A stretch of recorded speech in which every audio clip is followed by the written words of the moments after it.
Aktar minn 130 gallerija tradizzjonali f'Marsa Mxed ser jerġgħu jingħataw il-ħajja. Dan ser ikun possibbli grazzi għall-iskema tal-Galleriji Maltin, fejn ġew allokati €2 miljun għal xogħlijiet ta' restawr ta' din ix-xorta.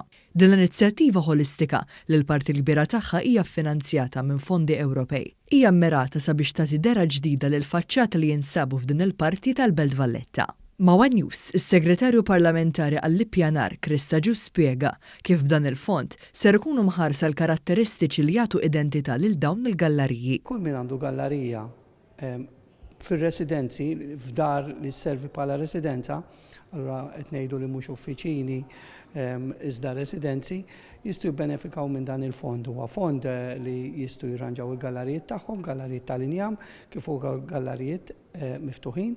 L-iskema tal-Gallerija Maltin ser tkopre massimu ta' €8,000 fi spejjeż għal kull gallerija li tiġi rrestawrata. Apparti minn hekk, kull min japplika ser jifranka wkoll l-ispejjeż tal-perit. Dan hekk kif l-awtorità ser tagħmel tajjeb għal kontijiet li jlaħqu sa €500. Din l-iskema ser titlob li x-xogħol ta' restawrandu jitlesta sal-aħħar ta' Settembru li ġej u ser tibqa' miftuħa sal-aħħar ta' Marzu. Din hija parti mill-ħidma ta' dan il-Gvern sabiex mhux biss jiġi mħares il-wirt kulturali Malti, imma wkoll jgħin lill-Beltin sabiex jgħixu tassew is-suċċess ta' pajjiżna.